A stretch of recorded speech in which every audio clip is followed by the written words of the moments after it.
जी, आवाज़ आ रही है आप लोगों को? एक बार कंफर्म कर दीजिएगा प्लीज़।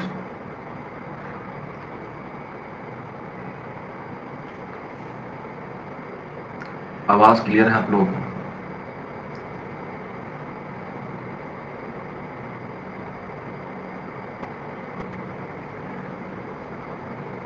ठीक है, ऑडियो वीडियो क्लियर कर दीजिएगा।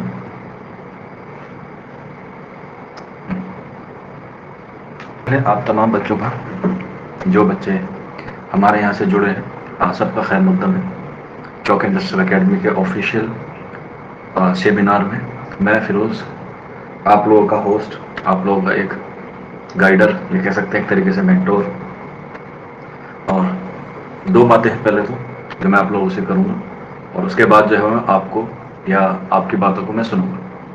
ठीक है, तो सबसे पहले मुझे ये बताइए कि कौन कौन बच्चा जो है वो क्या रहेगा। मोहम्मद सलमान कह रहे हैं सर इस बार कट ऑफ क्या रहेगी। बेटा, वलीमे शादी से पहले वलीमा का जिक्र नहीं करते हैं कि वलीमा कहाँ पे होगा, कैसे होगा। तो सबसे पहले ज़रूरी बात है कि हमें शादी की तैयारी करनी चाहिए, वलीमा बाद में करना चाहिए। ठीक, तो मैं तो बिल्कुल नहीं बता सकता कि इस बार कट ऑफ क्या रहेगी। ठीक, क्योंकि पेपर मैंने नहीं बनाया है और ना ही पेपर मैं बना रहा हूँ। तो दो बातें शुरू करेंगे। सबसे पहले तो इस सेमिनार में आप तमाम लोगों का शिरकत करने का बहुत बहुत शुक्रिया। चाहे शमशाद अली हो, सलमा खातून हो, शबा हो, इंदिरा मीना हो, मोहम्मद सलमान, अलीना, मरियम, रिजवानुल हक, शना खातून, तो काफ़ी सारे बच्चे हैं। आप लोगों का यहाँ पे आना जो है वो ऊपर वाला जो है वो कबूल करे सबसे पहले तो। और आप लोग जिस मंजिल के लिए या जिस ख्वाब को पूरा करने के लिए यहाँ पर आए हैं, और आपने मुझसे उम्मीद जताई है या फिर चौक इंडस्ट्रियल एकेडमी पर जो है वो आपने क्या किया है, भरोसा किया है, तो उसके लिए भी आप बेफिक्र रहिए। हम आपको जो है वो पूरी तरीके से क्या करेंगे, गाइडेंस देने की कोशिश करेंगे। तो सबसे पहले बस मुझे इतना बता दीजिए कि कितने बच्चे ड्रीम बैच वाले हैं और कितने बच्चे डू और डाई वाले बैच के हैं।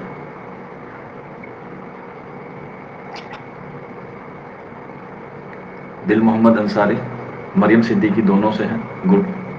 डू और die, Shana Khatoon, Farhan dream batch, Saima dream batch, Rimsha dream batch, Indira Meena dream batch, Shadma दोनों से है, सबा दोनों से है, शहनाज दोनों से है, जूली फराह दोनों से है, तनु अनवर, अनु अनवर। सर जी एग्ज़ाम में जो टाइम बाकी है उसको किस तरह यूज़ करें। हाँ बेटा, सारी चीज़ें मैं बताऊँगा। एमडी रिजवानुल हक 100 नंबर वाली क्लास, ठीक है। आफरीन मुल्ला डू और डाई, ठीक है। और कितने बच्चे यूट्यूब से आए हैं, कितने बच्चे यूट्यूब से आए हैं जरा बता दें एक बार आप।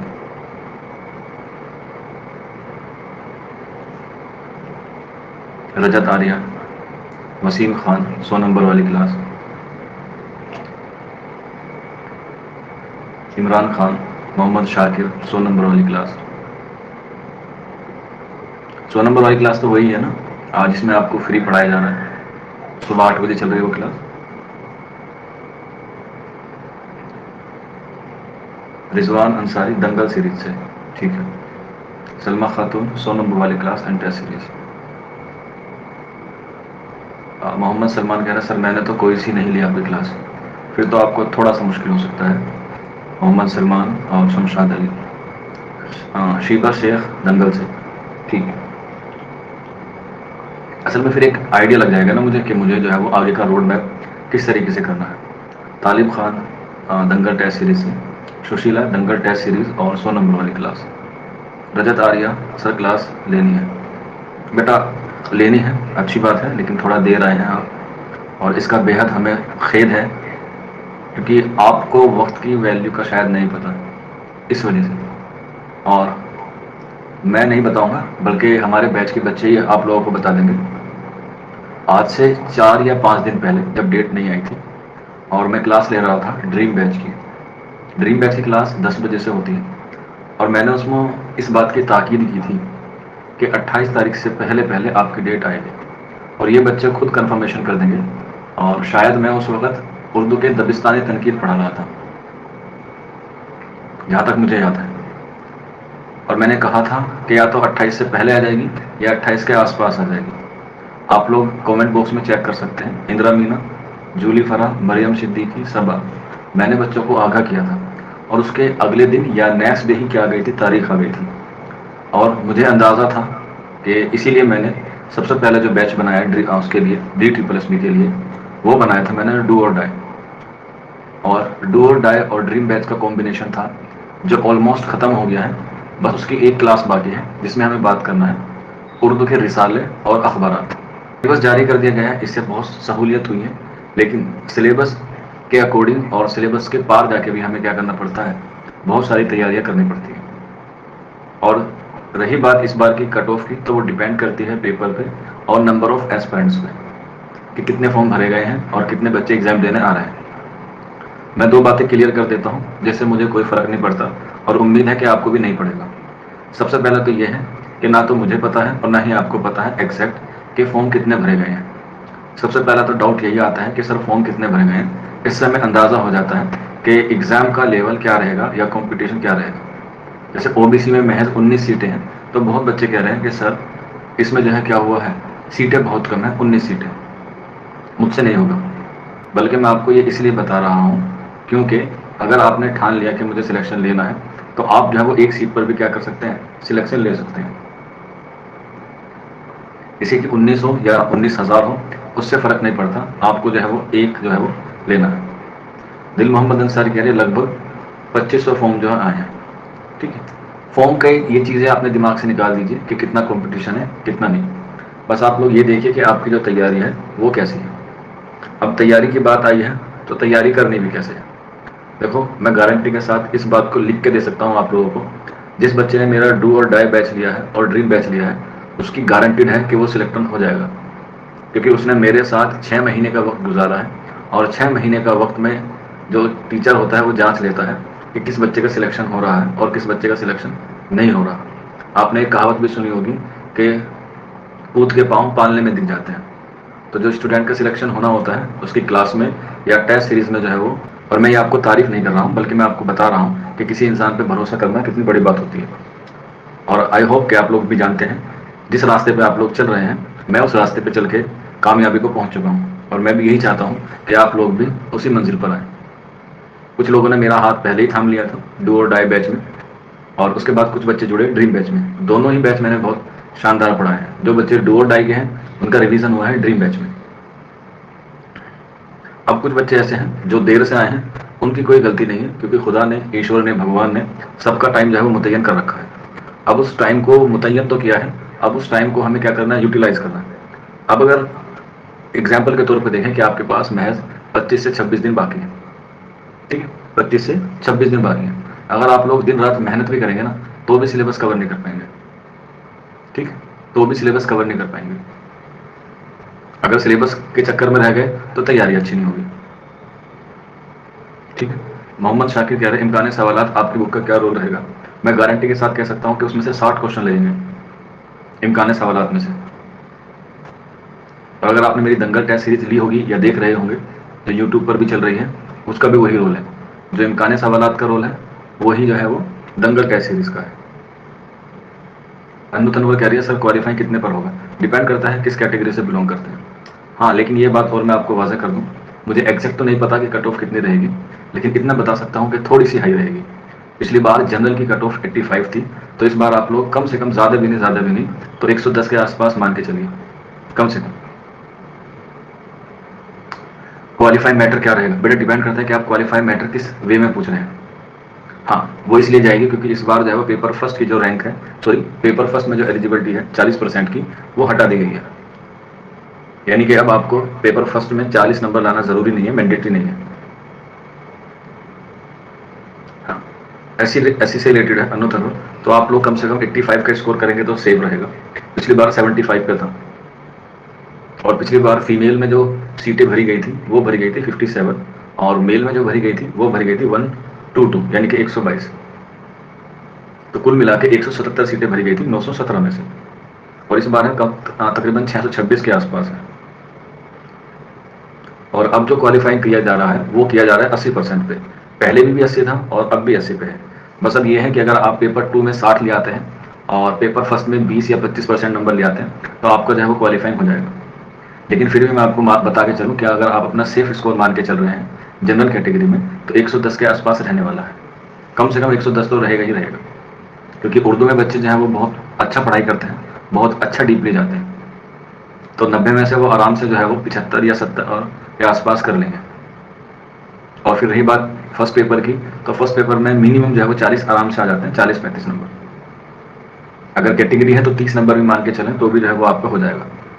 अब ये जो हमारे पास कुछ दिन बाकी हैं, 20-25 दिन बाकी हैं, इसका जो रोड मैप तैयार किया जाए वो कैसे किया जाए, तो इसको आप लोग जो है वो 2 हिस्सों में डिवाइड कर सकते हैं। 2 हिस्सों में डिवाइड करने से मुराद ये है कि एक हिस्से में आप लोग रिवीजन करें और एक हिस्से में आप जो है वो क्या करें, मॉक टेस्ट लगाएं, दोनों ही तरीके से। क्योंकि सिर्फ पढ़ना कामयाब नहीं होगा, पढ़ना ही कारआमद नहीं होगा, बल्कि उसको एनालाइज करना भी क्या होगा, जरूरी होगा। अब इसको एनालाइज कैसे करना है, अब इसको तैयार कैसे करना है, आपके पास किताबें होंगी, आपके पास बुक्स होंगी, आपके पास यूट्यूब है, आपके पास पेड कोर्स है, आपके पास अलग रिसोर्सेज हैं, आपके पास सीनियर मेंबर होंगे, आपके पास एक्सपर्ट होंगे, तो आप उनकी भी हेल्प ले सकते हैं। ठीक है। हाँ, अगर 40-40 नहीं आते हैं तो पोस्ट खाली रहती है। ठीक। और ये जो है वो बहुत अच्छा मौका है, मैं गारंटी के साथ कह रहा हूँ, आप लोग इसे जो है वो भुना सकते हैं। आप लोग एक बात और तय कर लीजिएगा, जब ये 2 आप लोग चुनेंगे, एक रिवीजन का या बैच का या पढ़ाई का, तो सिर्फ एक ही चीज़ पे फोकस करें। अगर आप सेल्फ स्टडी को प्रेफरेंस दे रहे हैं तो सेल्फ स्टडी पे ही पूरा फोकस कीजिएगा। अगर आप पूरी तरीके से यूट्यूब पर पढ़ना चाहते हैं तो आप यूट्यूब पे पढ़ सकते हैं। आप चाहते हैं कि पेड कोर्स में जाना है, पेड कोर्स में जा सकते हैं। असल में हमारे इसमें क्या बोलते हैं, उर्दू वाले बच्चों में खास तौर पे ये दिक्कत होती है कि बहुत सारे बच्चों को क्या चाहिए होता है, बहुत सारे बच्चों को फ्री में सब कुछ चाहिए होता है कि हमें नोट्स भी फ्री में मिल जाएं, यूट्यूब पे भी फ्री में मिल जाए, सब कुछ फ्री में मिल जाए। मतलब हम लोग इन्वेस्ट करना नहीं चाहते और हम रिजल्ट चाहते हैं बिल्कुल 100% का, ये सब कुछ हमें फ्री में मिल जाए और रिजल्ट आ जाए हमारे पास 100% का। इससे क्या होता है कि जब आप चीज़ें सस्ती ले रहे हैं तो जाहिर सी बात है चीज़ों में जो है वो 100% नहीं देगा। मैं क्या, कोई भी ऐसा नहीं होगा जो यूट्यूब पे आपको फ्री पढ़ा देगा। और अगर यूट्यूब पे ही फ्री पढ़ा देगा तो 1 महीने बाद, 2 महीने बाद वो क्या होंगी, वो वीडियोस इधर से उधर हो जाती हैं, जिसको आप ढूंढते ढूंढते परेशान हो जाते हैं। और एक एक सेकंड क्या होती है, एक एक सेकंड जो है वो बहुत कीमती होती है सर्च करने में, और आपको फराहम होने में बहुत वक्त की जो है वो आप क्या कर सकते हैं, बचत कर सकते हैं। और एग्जाम में जो सबसे बड़ा रहेगा रोल, वो टाइम मैनेजमेंट का ही रहेगा, क्योंकि 2 घंटे का वक्त मिलता है और 2 घंटे में आपको 200 क्वेश्चन सोल्व करने होंगे, आपको 200 क्वेश्चन, जिसमें मैथ और रीजनिंग सबसे ज़्यादा टाइम लेते हैं। और DSSB का तो वैसे भी क्या है, बहुत अलग रूल है टेस्ट लेने का। वहाँ पर आपके अलग अलग सेक्शन खुलेंगे। मीन्स अगर पहले मैथ खुल गया तो पहले आपको मैथ ही कंप्लीट करना पड़ेगा, 20 क्वेश्चन। और अगर आपका एक बार कंप्लीट हो गया तो अगर 20 मैथ वाला पोर्शन कंप्लीट होगा तभी आप अगले पे जाएंगे, और एक बार आप आगे चले गए तो फिर पीछे आने की कोई चांस ही नहीं है। तो इसलिए आपको जो है वो सोच समझ के करना है, सोच समझ के टाइम मैनेजमेंट को करना है। इसीलिए जो दंगल टेस्ट सीरीज होती है सुबह 5:30 बजे उर्दू की, वो लाइव इसीलिए रखी गई है ताकि आपको टाइम की अहमियत का पता चल सके। जबकि जो जनरल पेपर है वो आपका किसी भी टाइम होता है, उसका एक टाइम फिक्स है, उसमें मैं लाइव नहीं जाता हूँ। बस दंगल टेस्ट सीरीज में यह है कि आपसे थोड़ा सा कन्वर्सेशन हो जाता है, उसमें मैं आपको थोड़ा सा क्या बता देता हूँ, एक्स्ट्रा बता देता हूँ। हाँ, उर्दू का भी 20-20 करके ही होगा, ऐसा नहीं है कि सिर्फ फर्स्ट पेपर का होगा, उर्दू का भी 20-20 करके होगा, अलग अलग सेक्शन में होंगे सवाल।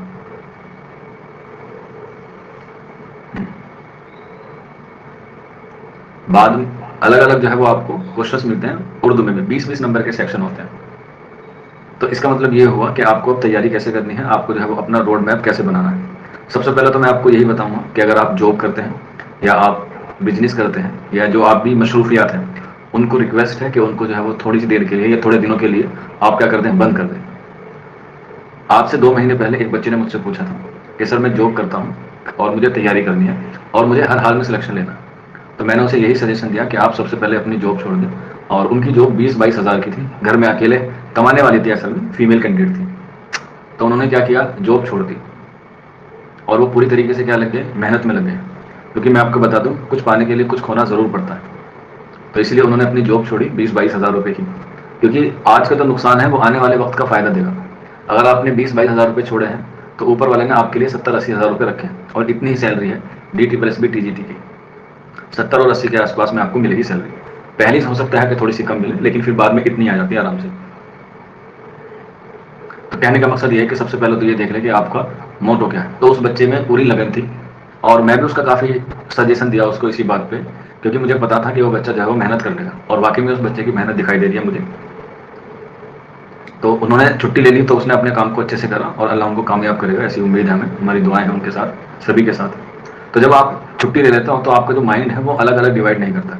आप लोग सोचते हैं यार मैं मैनेज कर लूंगा, लेकिन नहीं हो पाता, मैनेज बिल्कुल नहीं हो पाता। अगर मैं आपको अपनी बात बताऊं तो मैंने 5 महीने लग के तैयारी की थी जनवरी में। जनवरी से फिर जो 5 महीने का आप वक्त निकाल लीजिएगा, जनवरी, फरवरी, मार्च, अप्रैल में, और जून जुलाई में मैंने क्या लगाया, जून जुलाई में लगाया सिर्फ मॉक टेस्ट, सिर्फ और सिर्फ मॉक टेस्ट। क्योंकि आप जितना मॉक टेस्ट लगाएंगे ना, उतना आपको जो है वो फायदा देगा। और पिछले 2 महीने से मैं सिर्फ मॉक टेस्ट ही ले रहा हूँ बच्चों की, पढ़ाता भी हूँ और मॉक टेस्ट भी लेता हूँ। अगर मान के चलिए डेली पॉसिबल नहीं हो पाता तो हफ्ते में जरूर एक टेस्ट लेता हूँ, मैंडेटरी है। लेकिन ये दंगल टेस्ट सीरीज तो डेली हो रही है, सुबह से ही 1 जुलाई से हो रही है और 28 जुलाई है, डेली ही उसके क्या होते हैं, टेस्ट होते हैं। तो इससे क्या होता है, जितना आप प्रैक्टिस सेट लगाएंगे उतना ही आपके अंदर कॉन्फिडेंस डेवलप होगा। बच्चे क्या करते हैं, बच्चे पहले मॉक टेस्ट लगाते हैं, बाद में तैयारी करते हैं, जो कि बिल्कुल सरासर गलत है। मैंने डू और डाई वाले बैच में कभी भी कोई मॉक टेस्ट नहीं लिया, सिर्फ यूनिट टेस्ट तो जरूर लिए हैं कि हाँ भाई बच्चे का टॉपिक पूरा हो गया, चलो टेस्ट ले लेते हैं। बेटा मैं आपके सवाल बाद में लूंगा, अभी मैं पहले अपनी बात खत्म कर लेता हूँ, जो भी है आप ध्यान से सुनिए, ठीक है, फिर बाद में मैं आपके जवाब सवाल लूंगा। तो अब जो है आपके पास ये है, कुछ बच्चे जो है वो डेली मॉक टेस्ट देते हैं और उससे पता चल जाता है कि बच्चे का एनालिसिस क्या है। यूट्यूब पे मेरी वीडियोस आती हैं जिसमें कभी कभी टेस्ट हल्के होते हैं, कभी कभी भारी भी हो जाते हैं, कभी आउट ऑफ सिलेबस भी क्वेश्चंस आ जाते हैं 1-2, और मैं गारंटी के साथ कह सकता हूँ कि 4 से 5 क्वेश्चंस आपको जो है वो क्या मिलेंगे, एग्जाम में आउट ऑफ सिलेबस मिलेंगे ही मिलेंगे, ये तय है। क्योंकि DSSS भी ऐसा ही करता है कि आपको 4-5 क्वेश्चन जो है वो आउट ऑफ सिलेबस मिलेंगे। तो आप लोग अपना जो स्कोर है वो 80 में से लगा के चलिएगा कि मुझे 80 में से कितने लाने हैं। और मैंने पहले कह दिया था कि जो बच्चे यहाँ से हैं, डू और डाई वाले से, उनके 70% या 70 नंबर आने जरूरी है, आएंगे ही आएंगे। और मैं ये इस बात की नहीं कह रहा कि आप भी मुझसे पढ़िए, बिल्कुल मत पढ़िए, आपका मन करता है कहीं और पढ़ने का, बिल्कुल चले जाइए, लेकिन मैं आपको नसीहत करूंगा कि आप जहां पर भी पढ़ें पूरे शिद्दत से, पूरी लगन से पढ़ें, किसी के भी पास पढ़ें, नो डाउट। अब देखो जब सांप निकल जाता है तो लाठी पीटने से कोई काम नहीं चलता। तो अब यही है कि अभी सांप निकला नहीं है, अभी जो बेटी है वो अपने बाप के है, अभी कर सकते हो अगर कोई करना चाहे तो। अब इस करना चाहे में क्या करें, ये सबसे बड़ी बात है। तो इसके लिए मैं सिर्फ आपको 2 ही बातें कहूंगा। सबसे पहले ये जो 30 दिन है, आप इसका अपना एक शेड्यूल बनाइए, जो भी आपकी मशरूफियात है, आप जॉब करते हैं, आप हाउस वाइफ हैं, या पीजी में रहते हैं, या हॉस्टल में रहते हैं, कुछ भी XYZ, वो आपके ऊपर डिपेंड है।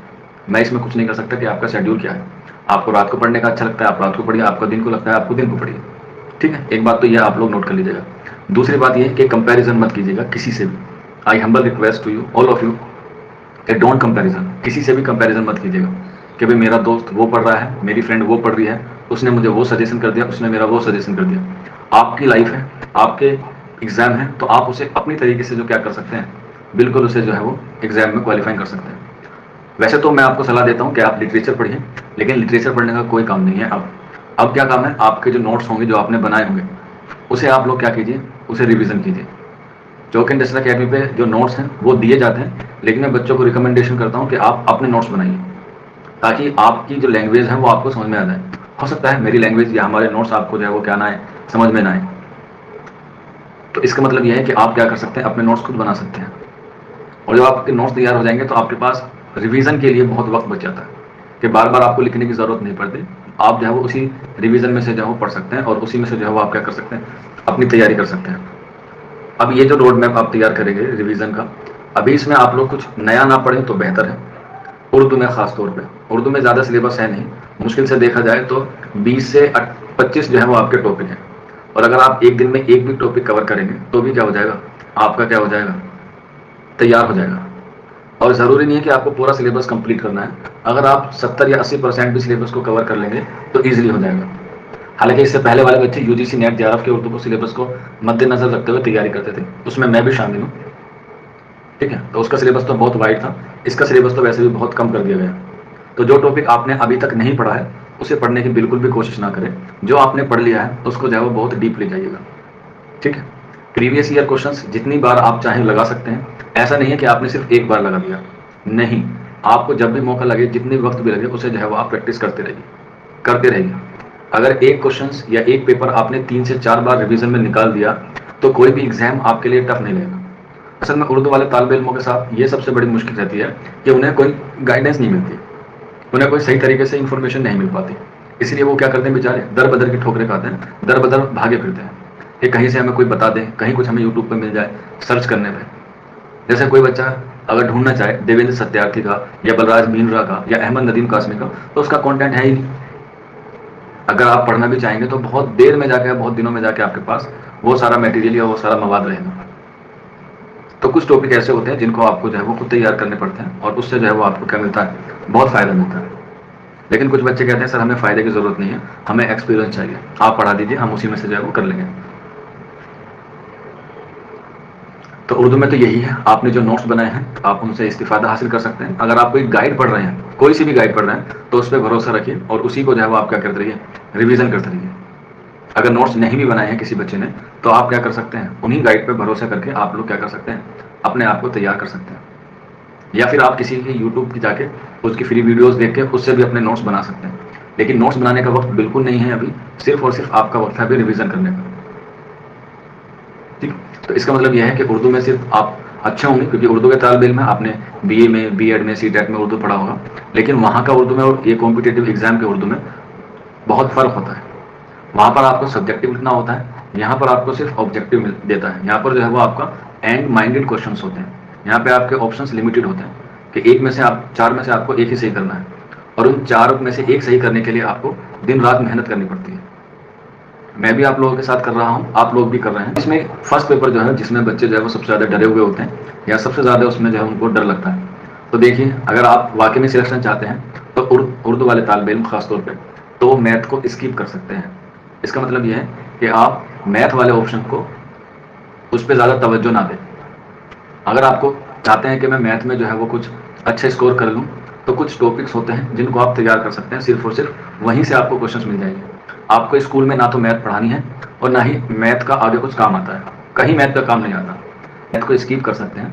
अगर आप चाहते हैं कि नहीं 2-4 नंबर तो आने चाहिए, बिल्कुल आने चाहिए 2-4 नंबर, तो कुछ हल्के हल्के टॉपिक्स होते हैं उनको कर लीजिएगा। जैसे बोर्ड मास बहुत ईजी है, बोर्ड मास से एग्जाम में काफ़ी सारे सवाल आते हैं, 3 या 4 सवाल आपको बोर्ड मास से देखने को मिलेंगे, बिल्कुल मिलेंगे। इसके अलावा आप देख सकते हैं सिंप्लीफिकेशन, जिसे हम लोग कहते हैं सरलीकरण, जिसमें ज़्यादातर भिन्न के सवाल आते हैं, अंश और हर वाले सवाल आते हैं। इससे भी आप लोगों को 2 या 3 सवाल देखने को मिल जाएंगे। बोर्ड मास ले लीजिएगा और सिंप्लीफिकेशन ले लीजिएगा।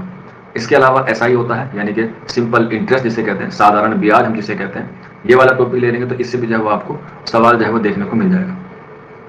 और अपनी जो है वो वर्ग, वर्गमूल या घन, इन सबको याद कर लें, कम से कम 20 से 25 तो याद कर ही लें। अगर नहीं हो पा रहे तो एक दिन में 1 याद कर लें, एक दिन में 2 याद कर लें। ठीक, तो इसका मतलब क्या है कि सिंपल इंटरेस्ट आप करेंगे तो वहां से भी 2 या 3 सवाल आपको मिल जाएंगे।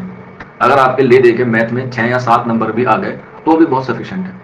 मैथ में आपको उसमें 18-19 लाने की जरूरत नहीं है, 7 या 8 नंबर भी आ जाएंगे तो भी सफिशिएंट है। और अगर खुदा ना खास्ता आपका पहले ही ऑप्शन मैथ वाला खुल जाए तो घबराइएगा मत, क्योंकि ऐसा होता है कि पहले ही टफ आ गया तो डगमगा जाते हैं कि आगे कैसे होगा, क्योंकि वहां नहीं पता चलता कि कौन सा सेक्शन पहले खुलेगा। और ऐसा भी नहीं कि सबका एक जैसा खुलेगा, हो सकता है कि दिल मोहम्मद अंसारी का मैथ खुल जाए, वसीम खान का जो है वो रीजनिंग खुल जाए, कुछ नहीं पता होता वहाँ, क्योंकि वहाँ कंप्यूटर सब अलग अलग रहते हैं। तो इस बात के लिए तैयार रहिए कि कोई सा भी खुल जाए तो उसी पे आपको क्या करना है, काम करना है। और 2 सब्जेक्ट ऐसे अपने तैयार कर लीजिएगा कि ये कहीं भी आ जाए, मैं उस पर ही जाके आंसर लगाना है, यानी कि उसको बिल्कुल नहीं छोड़ना है, उसमें से 20 में से 20 लाने हैं। और इसके लिए 2 सब्जेक्ट जो है वो सबसे इजी जो माने जाते हैं, वो माने जाते हैं हिंदी और आपका रीजनिंग। ये 2 सब्जेक्ट ऐसे हैं जिसमें आप 18-19 नंबर ला सकते हैं और आए भी हैं। यही 2 सब्जेक्ट ऐसे हैं, क्योंकि और जहां तक मेरे चांसेस हैं और मैं आपको अपने एक्सपीरियंस से बताऊं कि रीजनिंग का पोर्शन पहले खुलता है, सबसे पहले रीजनिंग का ही पोर्शन खुलेगा। अगर आप रीजनिंग में आधा घंटा भी दे रहे हैं ना 20 क्वेश्चन में, तो भी सफिशिएंट है, कोई दिक्कत नहीं, आधा घंटा दे देंगे।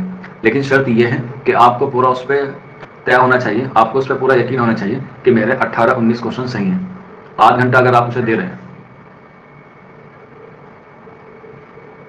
और उसके लिए चाहिए आपको आधे घंटे में प्रैक्टिस।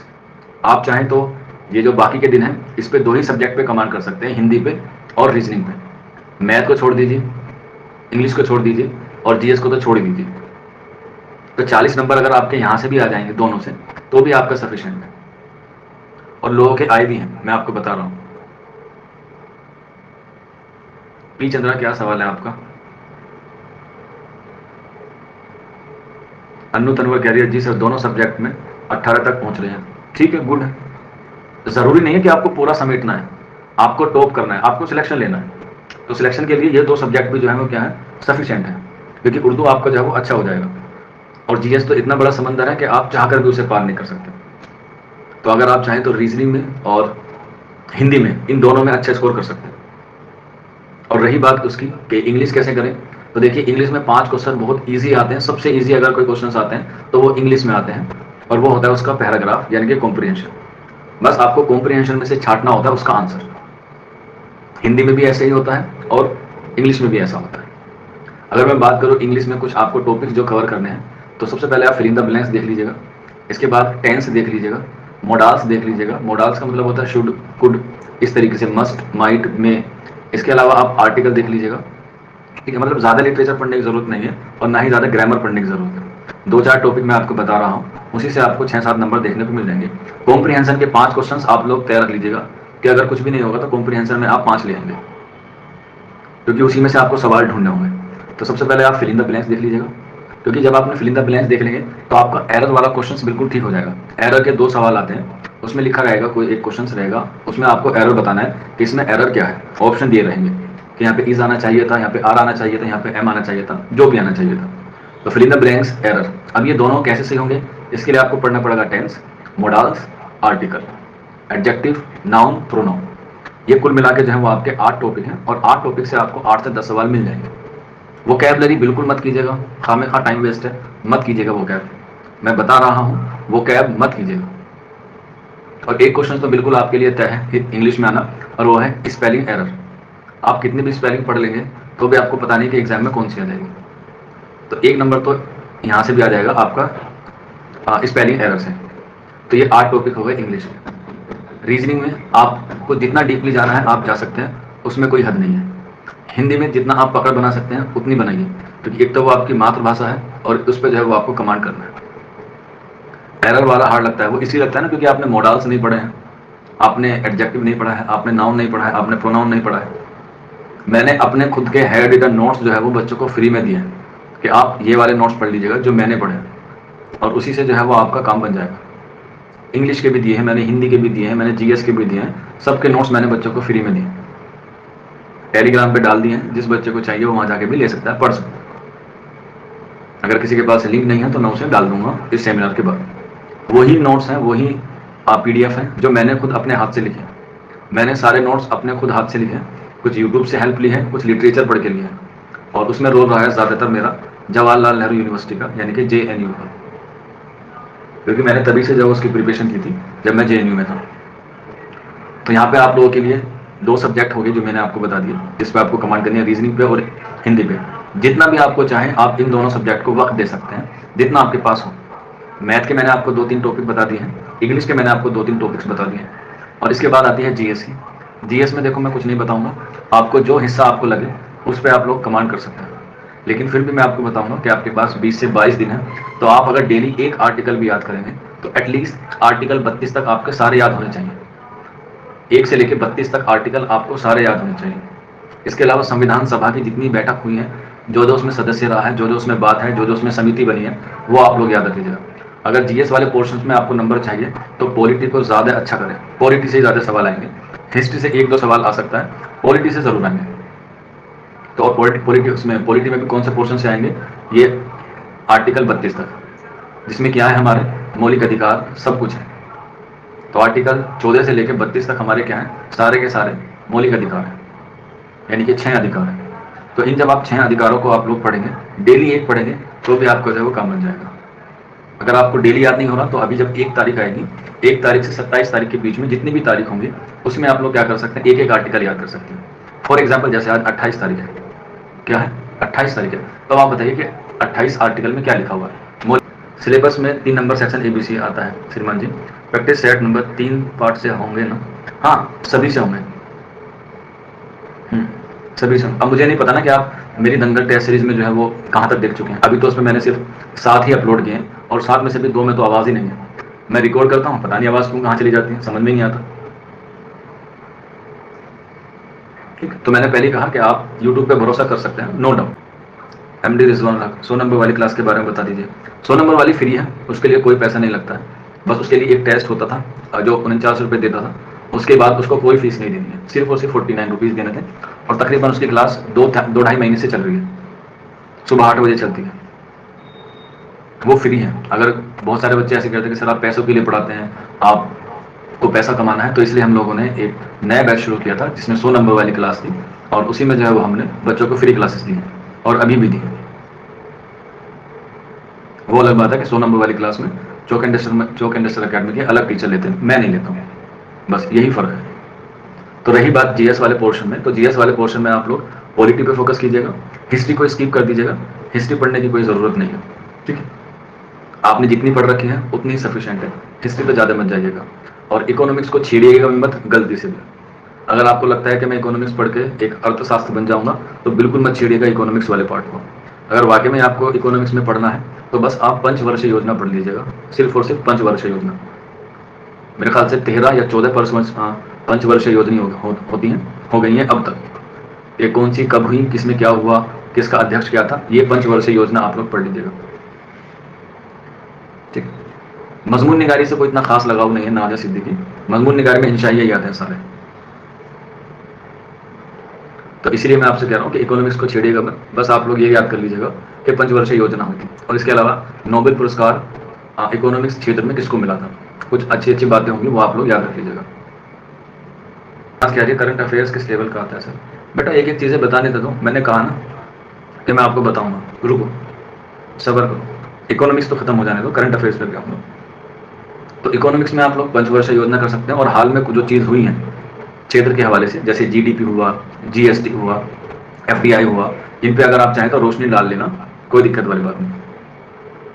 पंचवर्षीय योजना इकोनॉमिक्स में जो है वो बेस्ट रहती है। हिस्ट्री को स्किप कर देना बिल्कुल, मेहनत करना पॉलिटी पे, रोजाना एक आर्टिकल याद कर लेना मौलिक अधिकार, और वो जरूर याद कर लेना पॉलिटी में जो आपके एजुकेशन सिस्टम से हो। जैसे आर्टिकल 45 था, उसे चेंज कर दिया गया, और उसे चेंज करके किस में ला दिया गया, 21A में ला दिया गया, जो भी एजुकेशन से रिलेटेड है।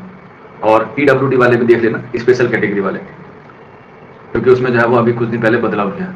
और the most important thing NEP 2019 वाली भी आप लोग जरूर देख लीजिएगा,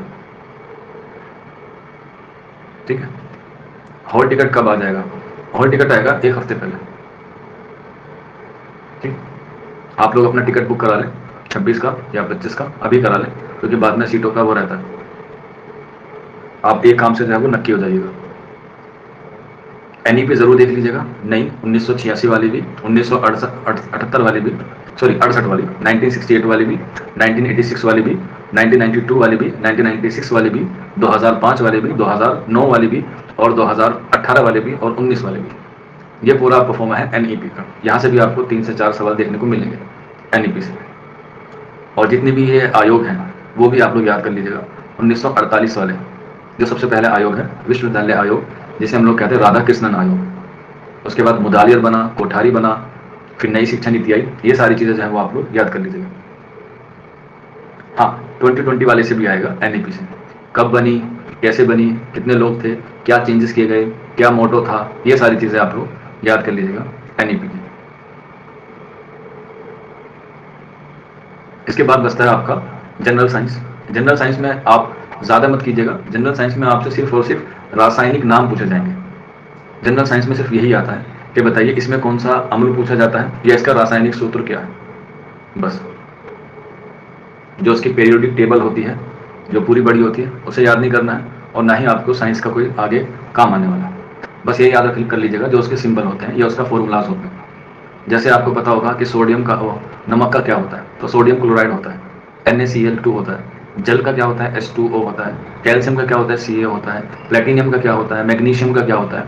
तो इनके रासायनिक नाम आप लोग याद कर लीजिएगा और सिंबल याद कर लीजिएगा। ये जनरल साइंस में यहीं से 1 या 2 सवाल आपको मिल जाएंगे, अगर आपको वाकई में GS वाले पोर्शन को थोड़ा सा कम करना है। इसके बाद बात करते हैं ज्योग्राफी की।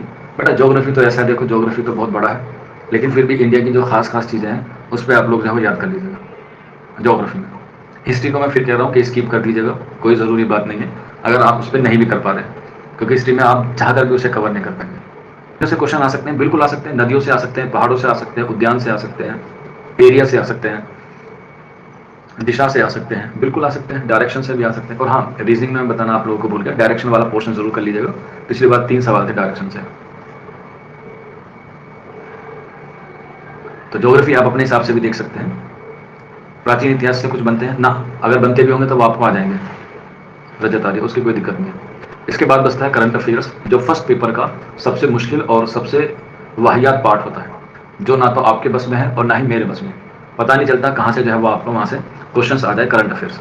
तो जैसे आप लोगों ने इन 5 सेक्शन में जो है वो मैथ को स्किप किया है, तो जीएस में भी 6 पार्ट होते हैं, जिसमें history, geography, polity, economics, general science और करंट अफेयर्स। तो इन 6 सब्जेक्ट में अगर आपको एक पार्ट है जो स्किप करना है, वो है हमारा करंट अफेयर्स। करंट अफेयर से ले दे के 4 सवाल आते हैं, ले दे के मैक्सिमम 4 अगर आए तो, नहीं तो 2 या 3 में ही मामला निपट जाएगा।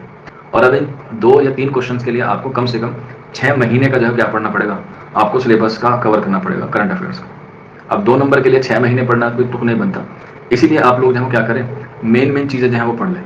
जैसे फरवरी में क्या आया था, बजट आया था, उसे आप लोग देख लें, जो फरवरी में अब बजट आता है। इसके अलावा हमारे यहाँ वर्ल्ड कप हुआ, उसको आप लोग देख लीजिएगा।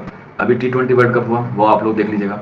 करंट में जो है वो अभी क्या चल रहा है, करंट में जो है वो अभी आपका ओलंपिक चल रहा है, उसे देख लीजिएगा, कहाँ पर हो रहे हैं, कौन से खिलाड़ी गए हैं, ठीक है। इसके अलावा जो है वो कुछ खेल कूद से संबंधित देख लीजिएगा, कुछ जो मोदी जी ने योजनाएं लागू की हैं उनको देख लीजिएगा, ठीक। यानी कि कुछ ऐसे टॉपिक हैं जो आप लोग उसे पॉइंट आउट कर सकते हैं, जो जल्दी जल्दी कवर हो जाए करंट अफेयर्स में, और सिर्फ वही हाईलाइट कीजिएगा। आईपीएल में 2-3 बातें आप लोग याद कर लीजिएगा कि आईपीएल का लास्ट मैच कौन जीता, कौन से खिलाड़ी ने कप उठाया, इस तरीके से आप लोग जो है वो याद कर सकते हैं,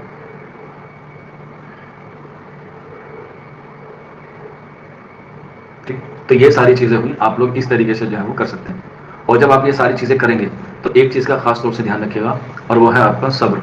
आपको इल्म हर जगह मिल जाएगा, नो डाउट। इल्म जो है वो बिखरा पड़ा है, आपके आसपास भी बिखरा पड़ा होगा, हालांकि मेरे यहाँ तो सारा वाइट है, ठीक।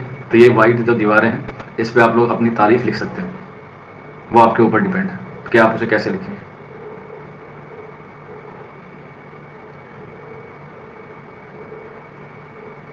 बेटा मैंने कहा ना, रिजवानुल हक किताबें सारी अच्छी हैं। मैंने अब तक अपनी बुक रिकमेंडेशन नहीं की, इम्कानी सवालात, जो आफ्टर सिलेक्शन के लिए मैंने उस चीज़ को तरतीब दिया है, जिसमें 10 प्रैक्टिस सेट हैं और 10 साल के पूरे प्रीवियस ईयर पेपर है। ना ही तो मैं आपको बता रहा हूँ, ना ही मैं आपसे रिक्वेस्ट कर रहा हूँ कि आप मेरी वो वाली किताब ले लीजिए। एग्जाम सेंटर बेटा दिल्ली में होगा, और ऐसा मुमकिन है कि या तो बस अड्डे के पास होगा या फिर आपका रेलवे स्टेशन के पास होगा। ये नाजिया सिद्दीकी बहुत परेशान है कट ऑफ को लेकर, क्या ही कर लोगे आप कट ऑफ का अंदाजा लगा के, बताइए। चलिए मैं पहले इसी कमेंट को देख लेता हूँ नाजिया सिद्दीकी के कि कट ऑफ के हवाले से बताइए आप कितनी चाहती है, मैं तय कर दूं कट ऑफ इतनी रहेगी। अगर ना रही फिर आप मुझे ही ब्लेम करेंगे कि सर आपने तो बताया था।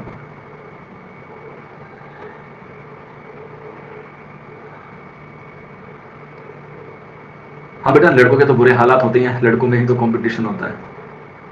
देखो रजत आर्य भी 110 प्लस बता रहा है, तो आप ये क्यों मान के चल रहे हैं कि कट ऑफ कितनी रहेगी।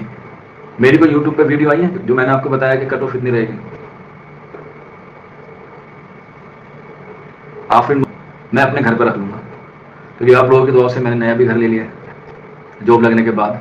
तो आपको अगर कहीं रुकने में दिक्कत हो या कोई परेशानी हो तो आप मुझे बिलाशुबा नंबर पे कर सकते हैं। नंबर मेरा यही है 9045220432। हाँ बेटा, मैं दिल्ली में ही हूँ, दिल्ली में ही रहता हूँ, और दिल्ली में ही दफन किया जाऊँगा एक दिन, क्योंकि मुझे दिल्ली बहुत अजीज़ है। क्योंकि मैं जब तालिबे इल्म था तभी से मेरा इरादा था कि दिल्ली से बाहर नहीं जाना, दिल्ली में ही रहना।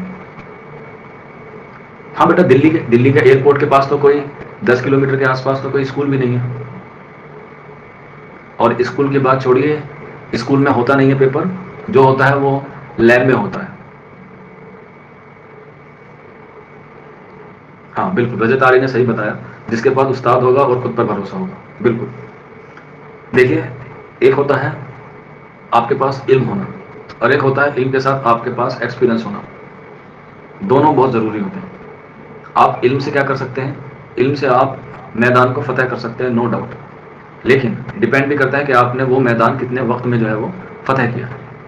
क्योंकि एग्जाम में जो सबसे बड़ा पॉइंट आपका रोल रहेगा वो रहेगा आपका टाइम मैनेजमेंट का। और मैं ये गारंटी के साथ बात कैसे लिख सकता हूँ, कह सकता हूँ बिल्कुल, कि जिसने अपना टाइम अपने इख्तियार में कर लिया उसका सिलेक्शन हो जाएगा। ये बात याद रख लेना कि फिरोज सर ने बात कही थी, जिसने टाइम को कवर कर लिया उसका ही फतेह होगा। क्योंकि वहां पे 2 घंटे पता कैसे लगते हैं? 2 मिनट के बराबर लगते हैं।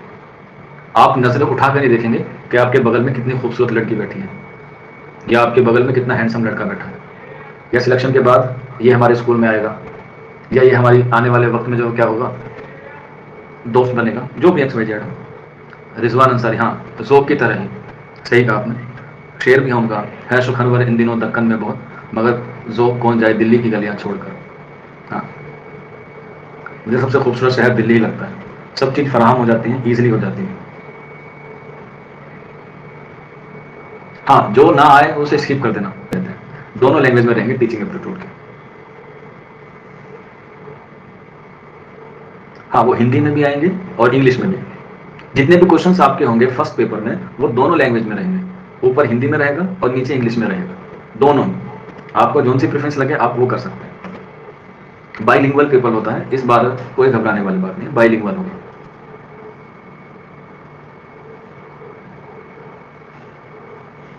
हाँ, वो टीचिंग एप्टीट्यूड के होते हैं 10 क्वेश्चन, और वो थ्योरी बेस होते हैं, ठीक है, फैक्ट पे होते हैं।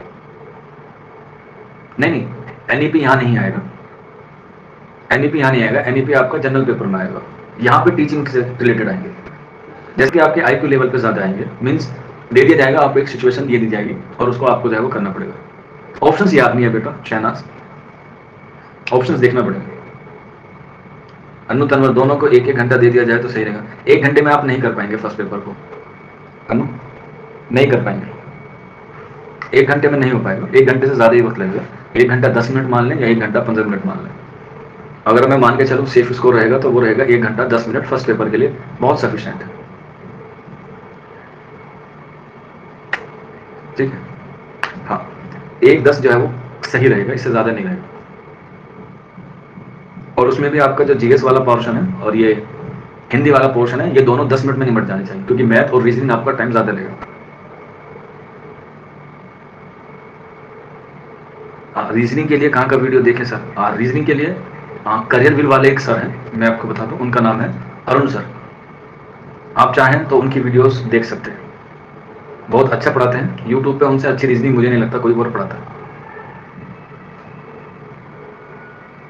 करियर विल के हैं अरुण सर नाम के, मूछें रखते हैं लंबी लंबी और दाढ़ी मुझसे थोड़ी सी लंबी है, बहुत अच्छे पढ़ाते हैं। और अब तो बहुत अच्छा मौका है आप लोगों के पास, क्योंकि सीजीएल का भी पेपर आ रहा है, तो वो बहुत अच्छी रीजनिंग पढ़ा रहे हैं। मैराथन मत देखिएगा, मैराथन मत देखिएगा, मैं पहले बता रहा हूँ, किसी की भी मैराथन मत देखिएगा। कभी आप लोग सोचे कि एक मैराथन देख के काम चल जाएगा, बिल्कुल मत देखिएगा। रिक्वेस्ट है आप लोगों से, मैराथन मत देखिएगा। भले ही किसी की 10-10, 15-15 मिनट की वीडियो देख लीजिएगा एक एक टॉपिक कवर करने में, मैराथन मत देखिएगा, मैराथन मत देखिएगा, मैराथन मत देखिएगा। उर्दू पेडागोजी के क्वेश्चंस आएंगे क्या सर? नहीं आएंगे बेटा।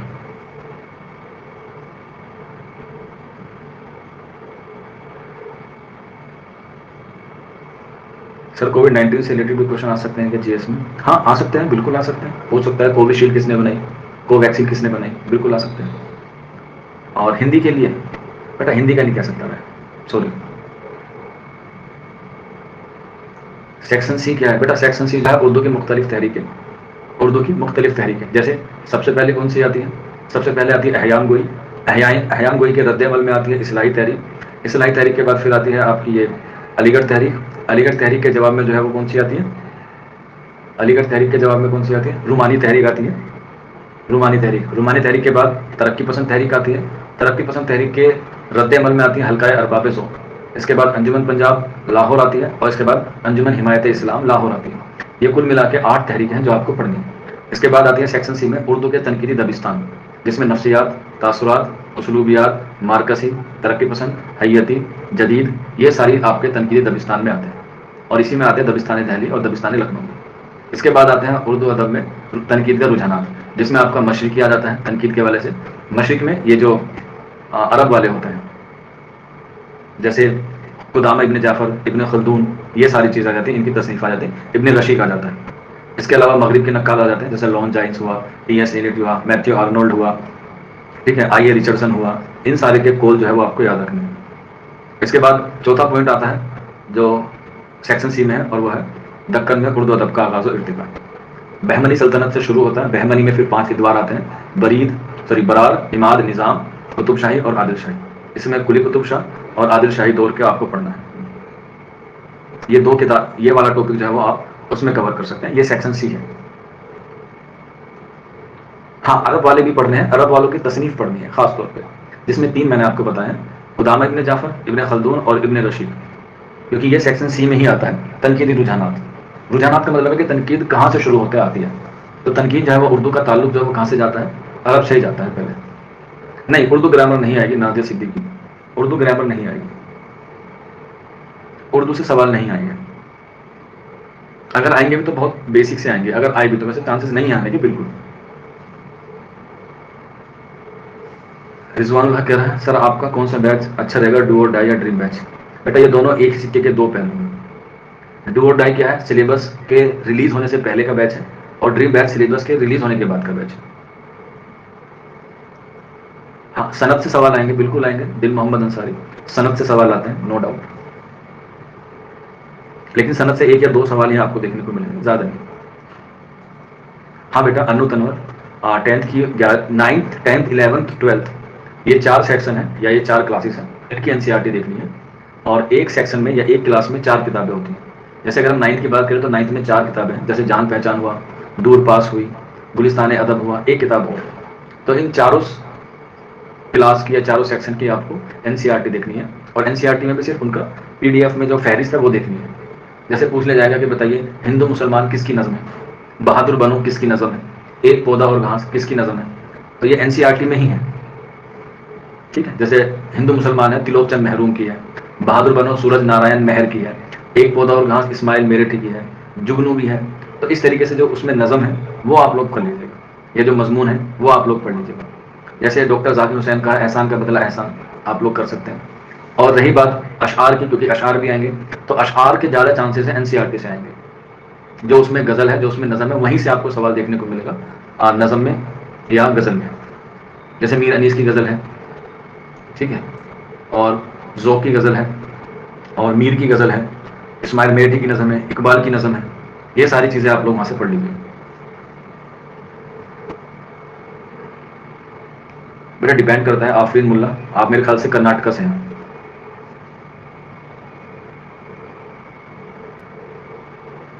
नहीं बेटा, अगर इमरान खान सिलेबस में अगर एनसीईआरटी से भी पूछेगा तो भी वो क्लेम नहीं कर पाएंगे आप, क्योंकि एनसीईआरटी उसमें मस्ट है, एनसीईआरटी तो पढ़नी ही पढ़नी है। पी चंद्रा मैंने बताया ना आपको, नंबर दिया गया, उस पर आप जो भी क्वेरी पूछेंगे वो वहां पे सोल्व हो जाएगी। ठीक, बातें बहुत हो गई हैं। अब मैं आप लोगों से क्वेश्चंस पूछ लेता हूँ। वैसे तो आप लोग पूछे जा रहे हैं, लेकिन कुछ बच्चे जो है वो क्या है, कैंट या सदर या और जगह मत कराइएगा। अगर ज़्यादा ही मन हो तो निज़ामुद्दीन वाला भी करवा लीजिएगा, नई दिल्ली और निज़ामुद्दीन। दिल्ली में मेट्रो है तो आपको ज़्यादा मुश्किल नहीं रहेगी। और कोशिश कीजिएगा कि 25 का आपका टिकट हो, ताकि एक दिन आप रेस्ट कर सकें या एक रात रुक सकें। भागा दौड़ी में पेपर मत दीजिएगा, इसीलिए आप लोग आईएएस नहीं बन पाते। आईएएस वाले लोग ऐसे ही करते हैं, एक दिन पहले जाके आराम से बैठ जाते हैं।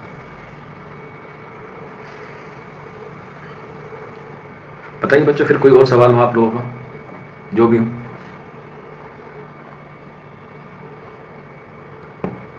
और एक बच्चे ने दुआ के लिए कहा था कि सर मेरे लिए सेमिनार में बोल देना। ये बच्चा है सबा, भाई सबा के लिए दुआ कीजिएगा। उस बच्चे ने कहा था कि सर मेरा सिलेक्शन हो जाए।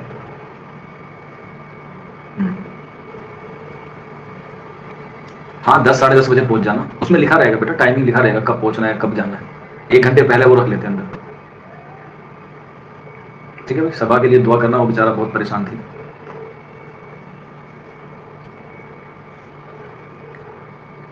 तो वो कहते हैं ना, जिसने दुआओं के लिए लिखा है या कहा है या तमन्ना रखते हैं, ऊपर वाला उनकी दुआ कबूल करे। तो इस बच्चे ने कहा था सर सेमिनार से पहले आप जरूर कहिएगा या बाद में कह दीजिएगा, जब भी आपको मौका लगे। दंगल के अलावा कोई टेस्ट नहीं बेटा, बस मेरा दंगल टेस्ट सीरीज ही चलेगा। सुनो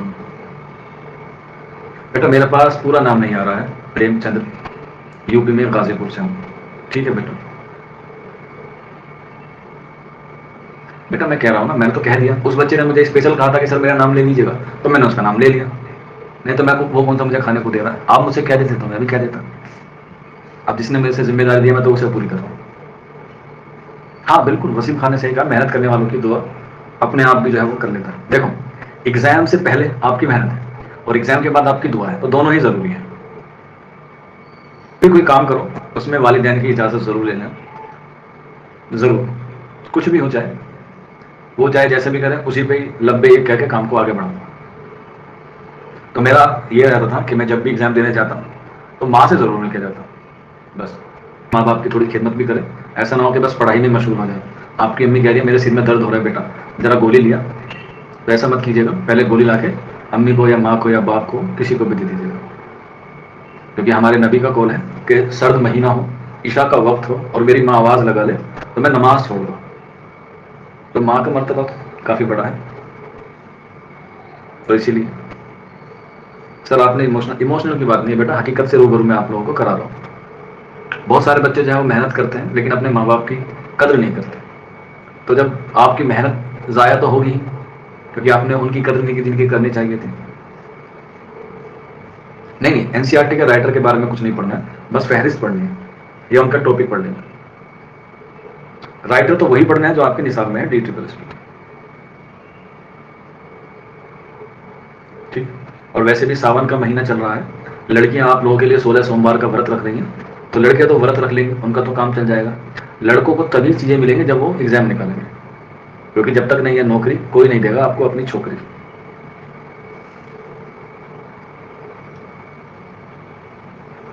ठीक, चाहे फिर वो लड़का हो या लड़की हो।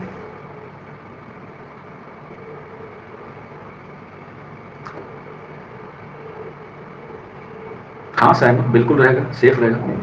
आप चाहें तो मेरे घर पर रुक सकते हैं, इस्तकबाल है आपको, आप अपने पेरेंट्स के साथ, गार्जियन के साथ आ सकते हैं।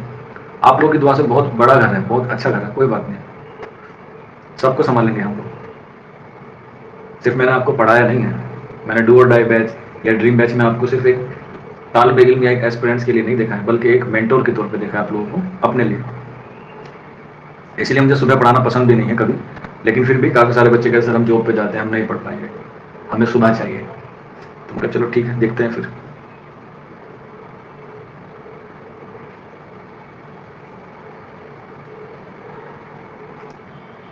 चलिए देखते हैं, सलमा खातून आपकी बात पे हम गौर व फिक्र करेंगे। निदा रिजवान सर घर कहाँ है आपका? आप आइए, मैं बता दूंगा, ऐसे ओपनली तो नहीं बता पाऊंगा। पता चला हर दूसरे दिन मेरे घर में यहाँ पे मेहमान आए हुए हैं। हालांकि मेहमान जो है भगवान का रूप होते हैं, लेकिन भगवान को भी याद करने का वक्त होता है, ऐसा थोड़ी कभी भी याद कर लो।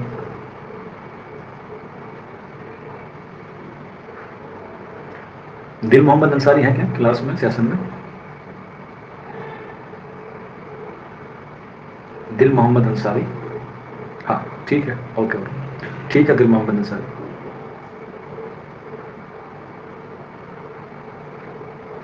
हाँ हाँ, किसी के भी साथ आइए, नो प्रॉब्लम, बस मुझे इन्फॉर्म कर दीजिएगा।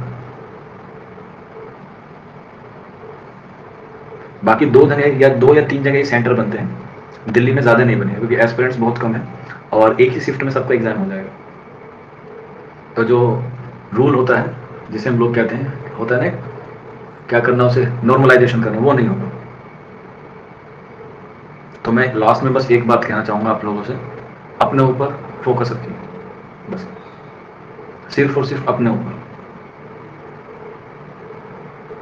क्योंकि आप ही हैं जो एग्जाम को क्रैक कर सकते हैं। मैं आपको चाहे कितना ही पढ़ा लूँ, बिल्कुल नहीं हो पाएगा, बिल्कुल ही नहीं हो पाएगा। तो इसीलिए जो आप खुद कर सकते हैं वो कोई नहीं कर सकता। अब बाकी बच्चे ये हैं कि सर हमने तो ना डू और डाई बैच पढ़ा और ना ही हमने ड्रीम बैच पढ़ा, दोनों में जाके तकरीबन जो है क्लासेस जो मिलेगी, लेक्चर जो है वो तकरीबन 120 के आसपास है मेरे ख्याल से, 120 या 130 लेक्चर है दोनों बैचेज में। अगर आप एक दिन में एक भी देखेंगे तो काम नहीं चलेगा, 2 भी देखेंगे तो भी काम नहीं चलेगा, 3 देखेंगे तो हो सकता है जब जाके काम बन जाए। और एक लेक्चर जो है वो 1 घंटे का होता है, मिनिमम 1 घंटे का तो होता ही होता है। और ऊपर से आपको जो है वो क्या करना है, आपको रिवीजन भी करना है और पेपर भी देखने हैं, टेस्ट सीरीज भी देखनी है। बहुत प्यारे बच्चे हैं मेरे, सच में।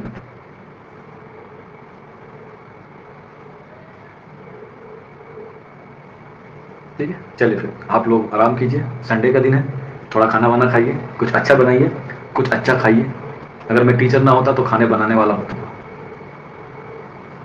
चलिए फिर मिलते हैं आप लोगों से कल। बेस्ट ऑफ लक, और मेरी दुआएं हमेशा आपके साथ हैं और मैं भी आपके साथ हमेशा हूँ।